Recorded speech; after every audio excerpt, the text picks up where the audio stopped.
And her son, who is living, came through, like tapping me on the shoulder and saying, tell her this, tell her this. And I was like, oh no, not doing that. I am getting a facial right now. I don't even know what her spiritual leanings are. This feels way too risky. With me today is Stephanie Banks. Stephanie, thanks for coming on the channel today. Thank you for having me. I'm happy to be here. I love talking to channels, as I was saying before, but to help introduce you to the audience, I'm interested in how your journey into channeling began. So, can you just give us a bit of background? Because you've got this interesting sort of professional aspect, which we'll get into. But I'm curious as to how this actually began for you. Sure, sure. Well, by training and by schooling, I'm a speech language pathologist. So I have a lot of expertise in the area of communication and communication disorders and disruptions of the brain that can get in the way of easy communication. So when my mother was diagnosed with dementia that started in her 50s, one might think that I would be perfectly suited to continue communicating with her well and easily, but I wasn't. Even with all my clinical background, I was struggling. Our relationship was really suffering. She wasn't understanding me. I was not having enough patience for her.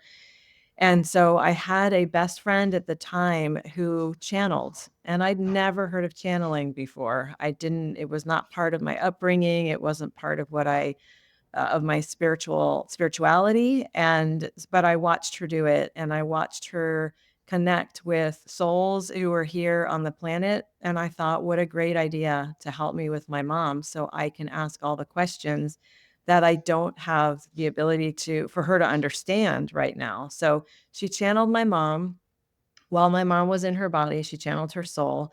And I got to ask questions like, what are our souls here to do together? How can I support you in this journey? How can I also get what I need from this relationship? Where am I getting in the way of what you're meant to experience? Those types of things, those deeper questions that a lot of us want to know, but it can feel very threatening to have those conversations. I got to hear from this perspective of my mom's soul exactly what she was here to experience, some of the meaning behind the dementia that she was going through, and how I was actually getting in the way of some of what she was here to experience, and even her self-expression. And that changed everything. It changed my entire relationship with her. It changed the way I viewed our soul's path together, and it improved vastly how we were able to maintain our connection for the remainder of her earthly life. And when I saw the possibility there in that one relationship, I thought, well, heck, I have to learn how to do this for myself so I can apply it to other areas of my life.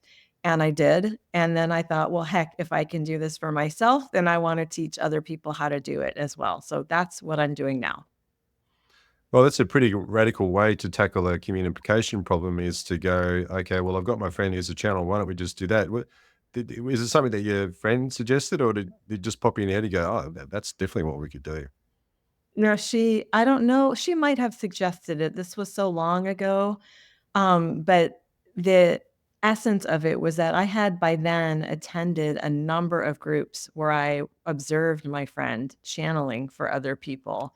Right. And a lot of us had similar questions, not necessarily a parent with dementia, but struggles in our relationships with our parents, with our significant others, with our children, with our supervisors at work. And so I started really thinking, why am I not asking about my mom here? Why do I keep banging my head against a brick wall instead of just going right to the source of everything and coming at it from that angle of love? Yeah, that's really interesting. I always, up until now, when I've thought about channeling, I've thought about channeling people that who aren't, aren't here that have crossed over. And it's funny. My last, one of my previous guests, I actually did like a channeling session with her, and um, I was I never met my biological dad, right? And we've got some things to tidy up from previous lifetimes. And she said, "Well, you can just talk like higher self to higher self because it's never been any interest of mine to make contact with him. And that was the first time I thought, well, you can actually channel with people who are still here. So, and here you are doing the same thing. So what did you do next? Like, how did you, like, I want to start learning how to channel. How did you begin tackling that endeavor? Yeah. So for me, I had somehow been following a particular psychic medium that I whose books I really enjoyed reading. Her name is Sonia Choquette, and she's fairly well known. And all of a sudden, I had an email in my inbox that said, come learn more about intuition at this workshop in Chicago." And I felt this strong nudge to just go and learn from her in person. So it was like that was her introductory or level 1 class of, tapping into intuition, which is basically the place from which we channel.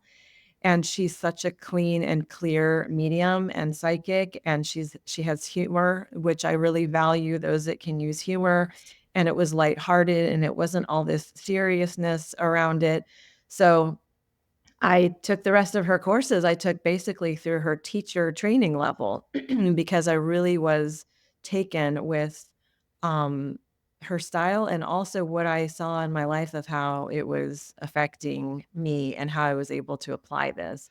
I also found a local mentor who happened to be the mentor of my best friend who had channeled my mother for me originally, and so she sent me to her mentor, and I learned how to use a pendulum with a letterboard, which helps us to get yes and no answers and also spell out names of our guides or our ancestors who are here with us. Woo, Ron has his pendulum. I use it just for yes and no stuff. Yeah. Yeah. It's a fantastic tool. So this local, mentor, she's on the other side now, but her name, was Sally Baldwin, and she taught me in the class how to use the pendulum and spelling words, etcetera.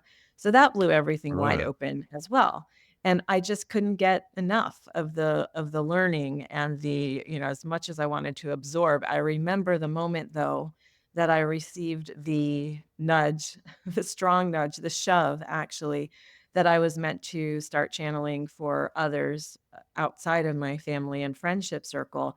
I was in a carpool line to pick up my kids from school, and I was asking my spirit guides, "Where's my next class? Like, who's my next teacher? What am I gonna learn next?" And I kind of heard and felt laughter, and they said, "Oh, no, sister, you're done with the learning for now. Now you have to go and serve the people." And I was not at all expecting to feel that or hear that or sense that. I was also not really very confident in that. So I sort of struck a deal and I said, if it's true, if I'm ready to provide that kind of benefit to others, and I know enough right now to be of service, then I will. And you all please be my gatekeepers because I know how sensitive I am, and I really can only serve those that are in a similar match of vibration to myself. If I'm going into space or with someone and it's very heavy or, there's just a lot of density, I'm gonna hold on to that for a while. I just knew that because I know how deeply I'm affected by energy. So within half an hour, I got a phone call from my first client ever, my first paying client, the first person that I had no connection to whatsoever, called me and said, "My esthetician just told me I have to call you and schedule a session. I don't even know what you do, but she told me I need to talk to you. So why don't you tell me what you do? We'll set that up." So it was thrilling and exciting, and that's how things have really built since then. Wow. And obviously, the esthetician was someone who you knew and Yes. they knew what you did. One of your Yes, friends. so the esthetician story is that I was laying there getting a facial, and her son, who is living, came through, like, tapping me on the shoulder and saying, "Tell her this, tell her this." And I was like, "Oh, no, not doing that. I am getting a facial right now. I don't even know what her spiritual leanings are. This feels way too risky." And my brain was coming up with all of these scenarios like, she's going to freak out. She's going to make me walk out of here with all this goopy product on my face. It's not going to go well if I share this with her. But he was persistent. So I asked her if it was okay if I shared something that his essence was trying to communicate. She said yes. I shared it, and she did stop for a moment, stop massaging my face, and I thought, "Oh, here we go." And she said, "He's never said that out loud to me, but I have felt it, that he feels that way towards me." And then 2 months later, when I went back for my next facial, she thrust a card in my face, and she said, "Read this." It was a birthday card that he wrote to her with the same exact things that he had said through me to her about how he feels about her, how grateful he is that she is the person that sees him, that really honors where he's at, that doesn't pressure him to be any different. It was incredible. So she said, "If you are taking clients, I am going to send gobs of people your way." And she made good on that. I can trace the first 100 clients of mine back to her. Wow. Oh, that makes me emotional. Yeah. It's a great story. Um, all right, let me gather myself here. It's fascinating that that came from your son who's already living, right? Yeah, that's Yeah. incredible. All right, so things sort of progress from there. So talk to me about how this is kind of like a side gig, or how have you integrated this Mhm. with your general your I guess your profession, for want of a better word? How does that work out? Yeah. Yeah, I decided to leave my speech therapy work some years ago. Mostly because it was a drain on my energy, and that didn't have anything to do with the patients that I worked with, because I have loved every single patient I have treated. It had more to do with a hospital environment. It's a very intense place to work in medical settings, and Mm. I've loved it, and I have loved the intensity of it and the pressure of it. But to be in a totally different world with spirit where the energetics are vastly different and require a different presence, and also a different everything, really. I didn't feel like doing both was serving me, and I wanted to give more space and room to building my channeling practice. So so I did. I just sort of announced, "I think I'm gonna let this go." And I don't know if I'm gonna make a go of my channeling practice. I don't know if I'll have enough clients to support the financial needs, but I felt that it was time, and I was willing to give it space. So I did, and I haven't looked back. I don't miss speech therapy work at all, but I'm so glad I did it for 21 years because it was really fun. And did you have any kind of spiritual leanings? I mean, obviously you had an interest because you were willing to go along to your friend doing channeling, but did you have anything like prior to then that kind of set you up for that, or were you pretty much like just your average skeptic? It wasn't really part of your life. I think I was just pretty normal. I don't there wasn't anything in my childhood that I could say, "Oh, I knew then that I was different from everybody else." I always had a strong connection to animals. I would hug and talk to trees. I thought everybody did that. I think more people do that than will admit it. So, so I'm here to call out the tree huggers. But I grew up with a mother who struggled with mental illness, and that prepared me to read energy really well, and to be able to predict the environment I was entering into so I could know how to respond quickly, either to exit or to move in closer if it felt safe. So I do credit my mom's struggles and our relationship with developing that sensitivity that I have, because it's definitely an asset. I know for a lot of people, they feel like it's a burden, and I can totally understand that. It used to feel that way, but now I can completely trust my read on somebody's energy, on their spirit, on where they're coming from, on if they're going to make a good friend for me or if I want them at arm's length. So my mom's struggles really helped me with that. And so there wasn't anything that was outlandish in terms of I didn't have a near death experience. I don't have anything big or wild like that. But I did have a very keen interest, and I was completely gobsmacked when I saw my friend channeling for the first time and the second time and the 21st time. So I know now that anything we feel like that curious about and inspired by is likely because it's also for us. Yeah, that's the follow your curiosity thing, like from Bashar, Mhm. isn't it? You know, if you stick with Yeah. that, you can't go wrong. So tell us a bit more about how things changed with your mum. So after your friend did the channeling and that, how did you said that change your relationship with your mum? Can you Mm. tell us more about that? Well, one thing she said, rather bluntly was, "Get out of the way of my relationship with your dad." Because I found myself trying to protect him from some of her, difficult behaviors, or kind of stepping in and trying to manage her, because this type of dementia she had, it really affected how she behaved. It affected her personality. She sometimes was doing quite impulsive and dangerous things. Mm, And other times she was just a pain to deal with, to be perfectly honest.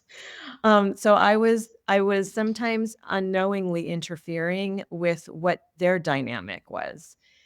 And she explained that, well, she wasn't the only one that explained that. I actually, in the first channeling I ever received from one of my mentors, they told me that my parents in another lifetime were also partnered. And in that lifetime, my father did not rise to the promises he had made, the agreements that they had made as souls. So this lifetime was the opportunity for him to deliver on that. And hearing that, and then kind of seeing their dynamic and how devoted he was to absolutely everything that she needed, no matter how much it required of him. And where I was trying to put on my superhero cape and save him from these scenarios, she was saying, "Back off. You know, this is mine. This is separate from our relationship. This is mine with your dad, and we've got this covered." So it really let me give some space to what they were here to do together, which created a lot more ease for all of us. And another thing I learned from her was that, even though her dementia looked a certain way to those of us on the outside, her internal experience of it was very different. So I might think that when she kind of glazed over and looked spaced out, that it was my job to bring her back to the present moment and do or say or bring her out of whatever of that, dazed state she was in. But she was telling me, I want to be there. Like, I'm traveling. I'm going other places. Stop yanking me back into your reality because it's a lot less fun than mine. So I learned that, and I learned how to just be with her instead of influencing or reorienting or bringing her back to something that she really didn't have any interest in engaging in those moments. that's very interesting. So the what we see is the dementia, what's in front of us and what's going on behind the scenes. There's whole lot more going on behind the scenes, Yeah. according to what you're saying there. But what sort of dementia was it? Because it's funny how well, it's not funny, but it's interesting how the last three guests in a row have all had experiences with dementia with loved ones, and I've not had any prior to that. So I don't think it's any mistake. But I think the last present was Lewy body dementia, I think it was called. So what is there a specific kind? I didn't know there was different kinds.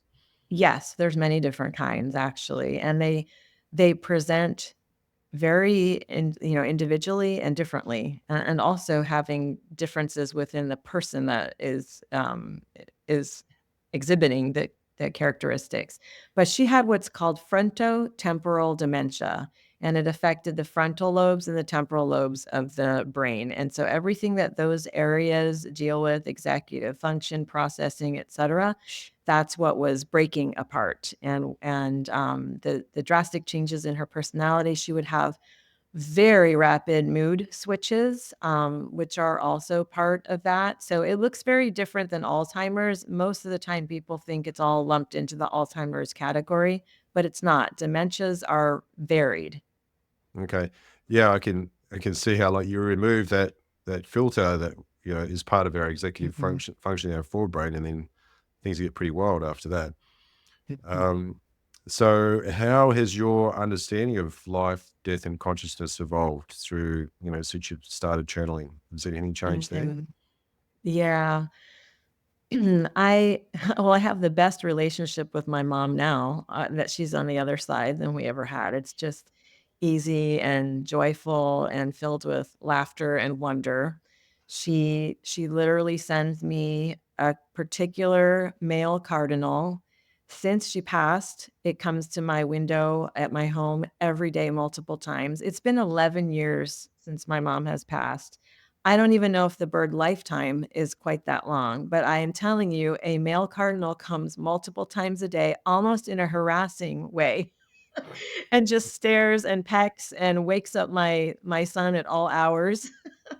So it's I have learned that there is a beautiful beyond. There is a relationship that we can cultivate when we are no longer entrapped by the personalities and the roles and the responsibilities that we have.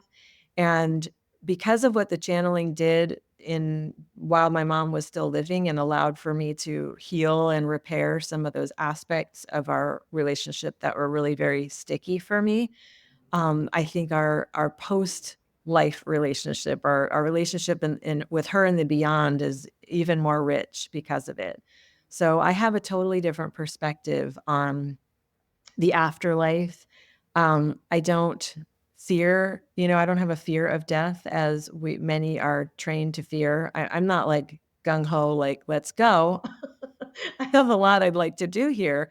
But I have just seen enough family members and loved ones who are very well on the other side and still as present as ever. And I can hear them clearly, and their support of me and the shared enjoyment of my lived experiences does continue even if they're not in body.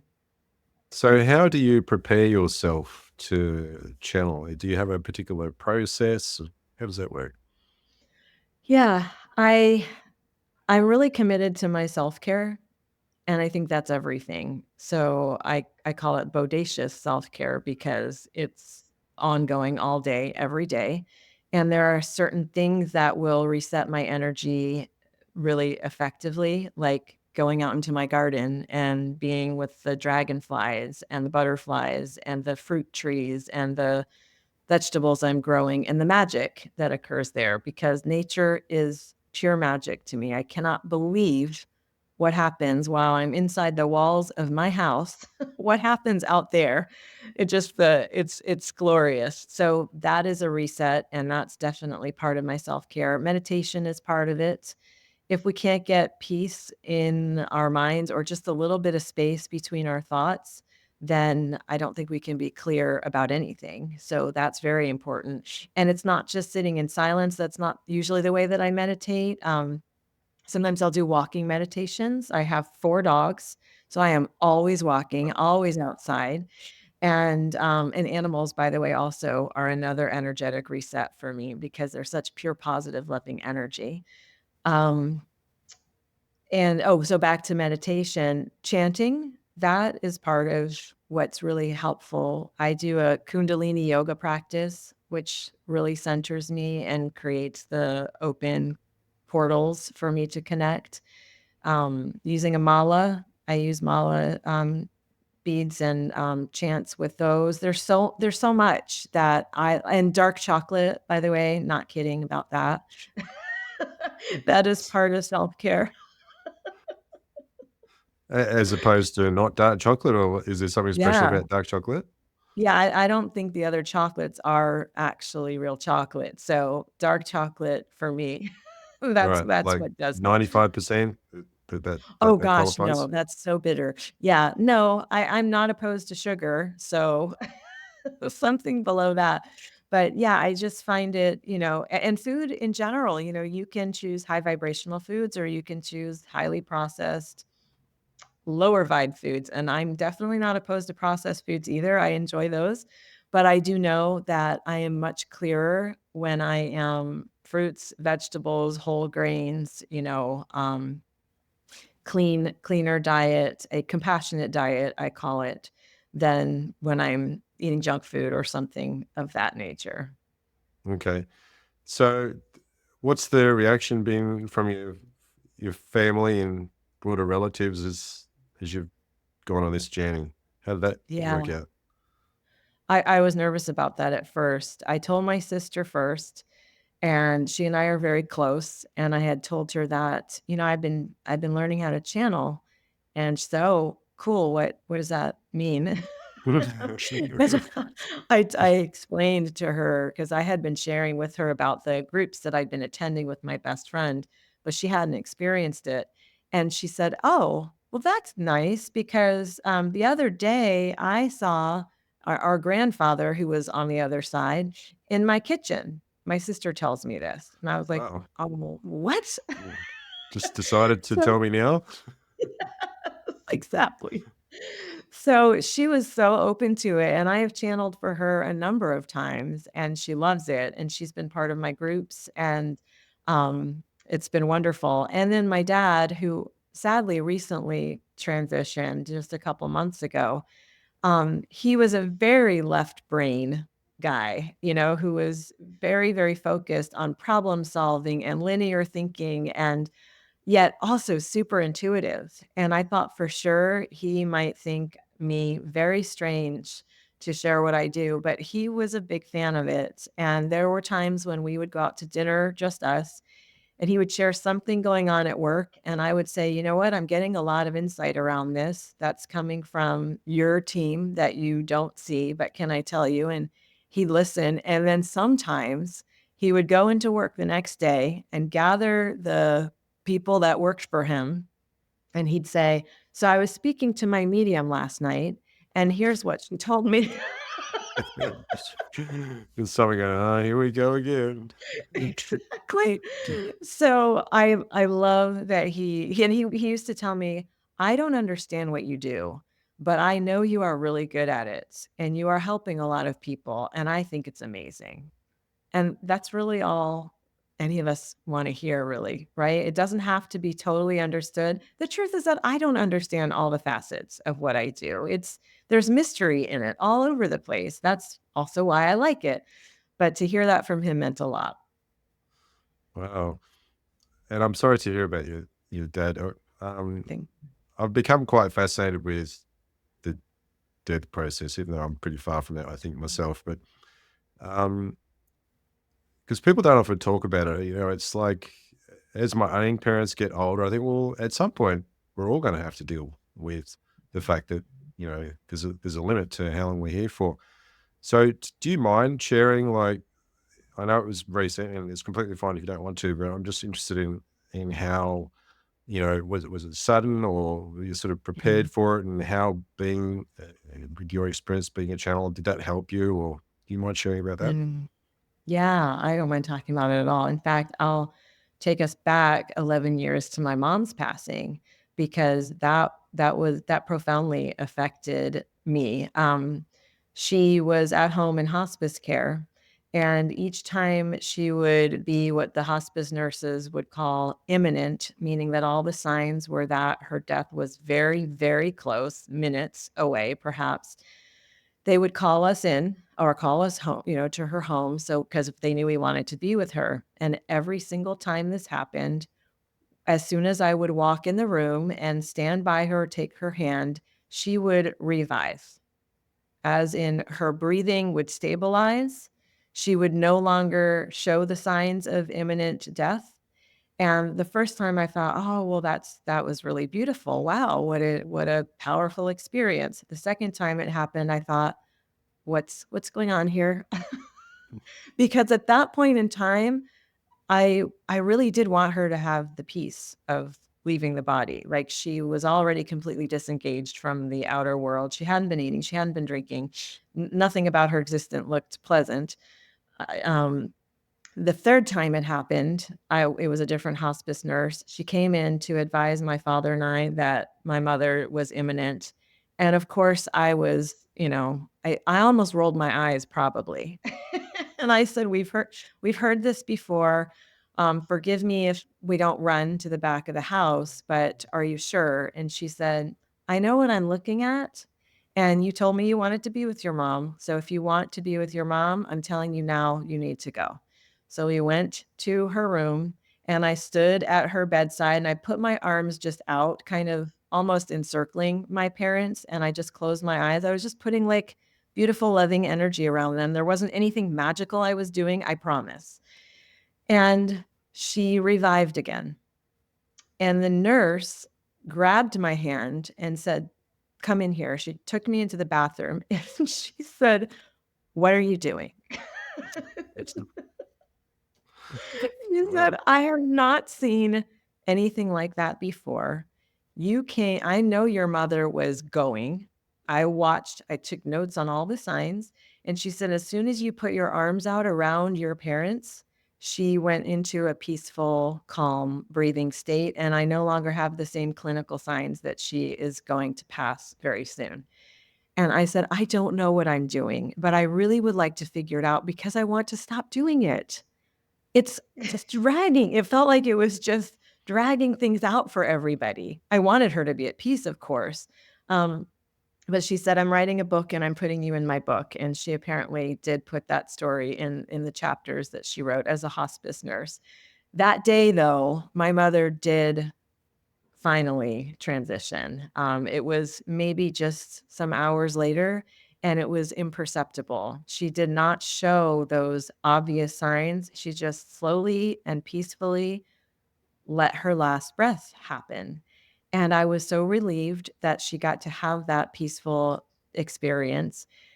And I was so relieved that I was there for it in the room and that it was really just my dad holding her hand and me holding space, a few feet away, sitting on the bed and texting my sister what was going on. So that has changed me. And with my father's passing, his was not drawn out. He was ill for quite a while, but also, very warrior-like in how he managed his illness. And so his passing was much more it was within 2 days of going on hospice. So very, very different feel, and, they're all different, right? Like, the passing of my best friend, who is the one that taught me how to channel, she passed of a brain tumor. That was a different experience. Everything I would say is just so unique, and we can really do is show up fully and take really good care of ourselves during that process because it can be very emotionally and spiritually exhausting. Wow. Um, so tell me, what gives you hope as you observe humanity, our current challenges that's going on, us as humans, and um, this has seemingly very challenging evolutionary journey we're going on. Yeah. Well, I have to keep myself educated about what's going on, but do so in a very mindful way because a lot of this, because of my sensitivities, can send me back to bed for Mm, weeks if I'm not careful about how much I'm indulging in what is news. I'm very careful about where I get my news. I don't generally follow the mainstream news because of the sensational aspects of it. But what gives me hope, and even more than hope, what enables me to see the more beautiful world that our hearts know is possible, those are the words of Charles Eisenstein, is that I connect with the groups who are actually activated in making a difference. So the groups that are making a change to the climate catastrophes that we are finding ourselves within, the groups that are rapidly reforesting the planet in the areas that will show the fastest growth. To draw down carbon and do what we know is absolutely necessary for just the existence of life, let alone harmony and interconnection. I support the groups that are working, with the animals, animal rescues, and bringing healing through that angle. So I get behind those who I really admire, who are the really doing the hard work, rolling up their sleeves and committing to the better world we know we can do, because humans are capable of everything and we are limitless in what's possible. So I do believe, even with the dire information that we have and the dire situation of the planet and the suffering, that we can redirect ourselves. We can take all of our energy and our creativity and our intellect and we can apply it in the proper ways and come back to the thriving and loving and respect of life, all life. Mhm. So for people who are finding themselves being, drawn to the idea of channeling or wanting to learn how to channel, where's a good place for them to start? Hmm. Well, I teach classes. I think I'm a pretty darn good teacher. So that's one place. But what I would say is find someone whose energy resonates with you.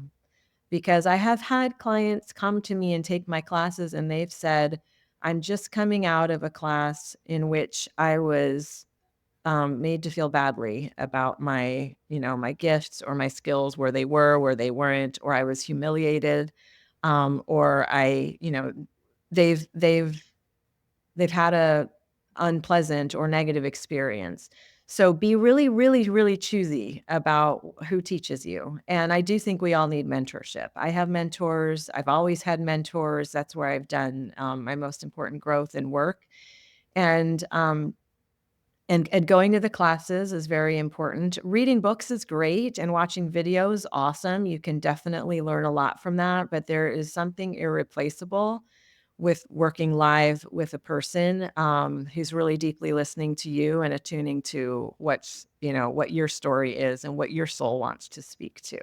So I say find your person or your people. Definitely join groups of like-minded and open-minded and open-hearted people who are receiving their gifts and excited to share that, and be discerning. Just really use your discernment and trust. If something feels off, it is. If someone doesn't feel quite right for you, they're not. Just keep going. We have a vast world here and there's lots to choose from. Okay, great. I'm going to loop back to you can tell us what you've got going on as far as your courses and teaching and so on. I just want to make sure I didn't miss any of my questions here because I was getting off track. Oh, okay. Yeah. So when you mentioned like maintaining kind of like protecting yourself, maintaining your vibration, like a high vibration, and avoiding the density. So, do you have any other than just noticing and then avoiding situations like that? Do you have any practices that, apart from going out to the garden, do you have any other practices? Let's say for people that live in an apartment, how that Yeah. might help, maintain a higher vibration. Yeah. Yeah. Well, you can bring your plants indoors. You can grow a lot of plants inside, and you'd be surprised at just how much beautiful energy plants hold and emanate. So I think that's really important, especially if you're living in apartment living and you don't have much access to the outdoors. I also find it's crucial for me to journal. That is how I process a lot of what remains from whatever didn't quite move on through when I was meditating or when I was chanting or when I was taking a nap. By the way, I think we all should be napping on the regular. I love naps. Yeah, I mean, it's the best way to stop momentum because we are all absorbing so much of what's going on in the world and so much of the strife. And so taking a nap and waking up, if you have those seconds when you wake up where you're totally fresh, everything's new, your thoughts haven't started again, you don't believe all the stuff yet, and it's this wonderful reset. But I do have I call it a high-tech cord cutting technique, which I use when I have to go into grocery stores or any type of public venue where there's a lot of people and a lot of energy, and I sometimes feel accosted by it. So I will get in my car afterwards and I take out my scissor fingers and I run them up and down my body, over my head, in front of my heart, or behind me. And I say, I'm clearing myself of any energy that does not serve my highest good. Anything that doesn't belong to me, I am disconnecting from it. I am returning it to its rightful host, or to Gaia, to Pachamama, to Mother Earth herself, who always knows what to do with it. And I'm reclaiming my space. because sometimes I do pick stuff up, even as hard as I try to be very clear.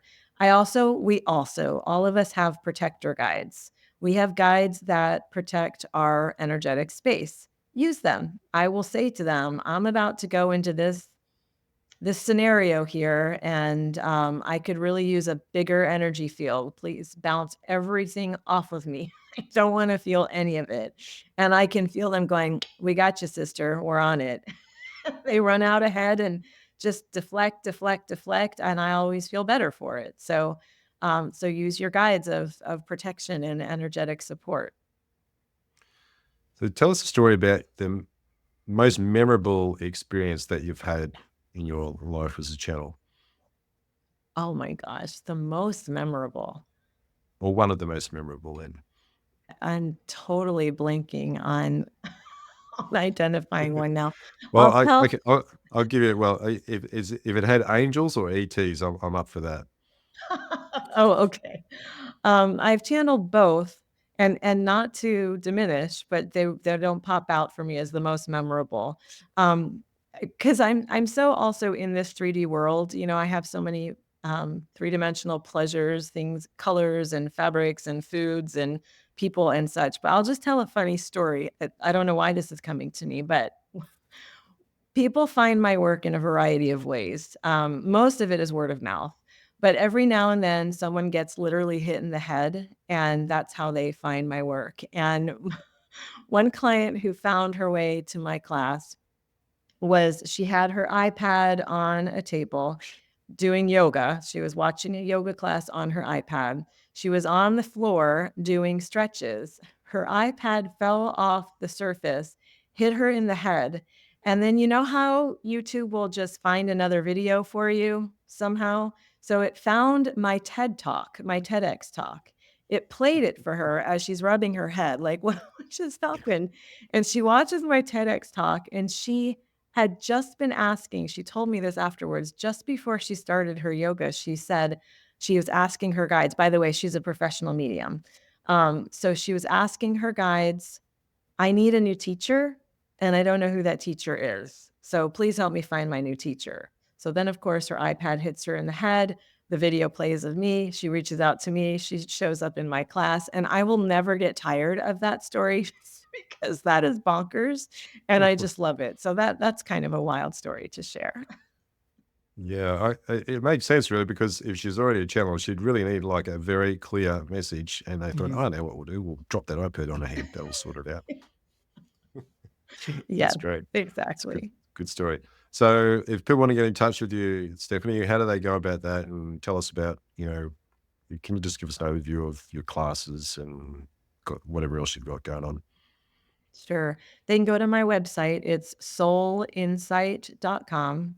And I do have 2 recorded classes on there that you can take at any time. They're very affordably priced. One is learning to channel, and the other is learning to use a pendulum. So I go pretty much in depth in both of those classes, and you can go at your own pace.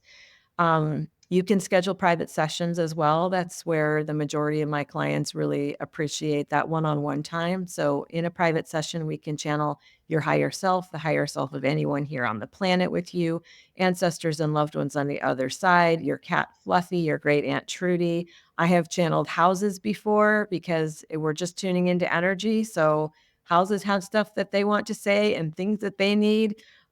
Trees I channel, Mother Earth, we can go. There's no silly question when it comes to channeling. Anything your heart would like clarity around, we can go in that direction. Excellent. Well, I'm going to check out the pendulum one because yeah, I like a pendulum. I don't use it often, but sometimes just a yes or no is like, should I do this? Shouldn't I do this? And then, I Mhm. mean, you know already, but it does kind of solidify things. I like it. All right. So, do you have any final message that you'd like to leave the viewers with before we wrap it up, Stephanie? No, I feel complete right now. Thank you, Rod. Good for you. You're the first person that said that, so I'm glad you owned it. Well, thank you so much for coming on the show today. I really appreciate you coming on as my guest. Thank you. It's been a pleasure speaking with you.